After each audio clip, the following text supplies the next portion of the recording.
Պարոն Կարապետյան, կուզեի անդրադառնալ ադրբեջանական բենզինին, գնված դուք իշխանությունները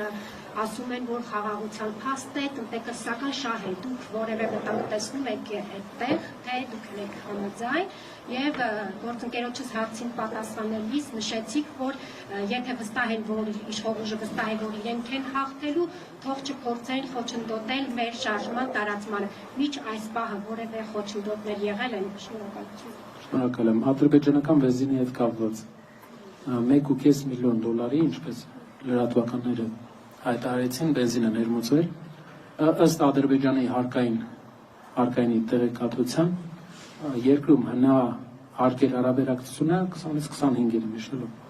Այսինքն դրանից մոտ 250-300 դոլարը գնացել է հարկ Ադրբեջանի պետությանը։ Ադրբեջանի պետության ծախսերի 40%-ը 30-40 հնարավոր է ու երևի մի քիչ ավելի քիչ ռազմական ծախսերն են։ Ուրեմն մենք 1.5 միլիոն դոլար բենզին բերելով մոտապես իմ հաշվարկով մինչև 80-ից 100,000 դոլարի հնարավոր է 80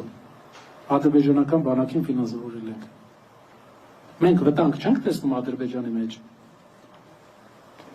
Արդյոք այդ կարգի վտանգ չենք տեսնում, որ արդեն ֆինանսավորում ենք իրենց։ Երբ մենք գնում ենք բենզին,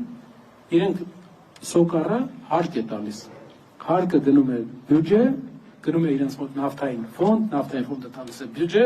բյուջեն էլ տալիս է բանակին։ Բանակը առնում է տեխնիկա, օգտագործում է հայ զինվորների դեմ, մեր ազգանունով, իմ եւ ձեր։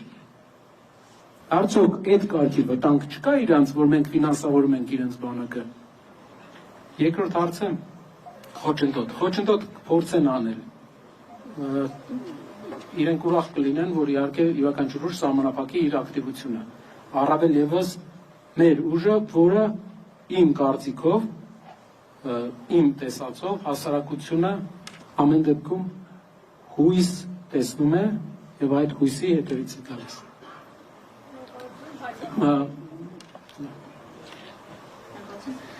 Երբ մեր ձևով շարժումը դառնալու քաղաքական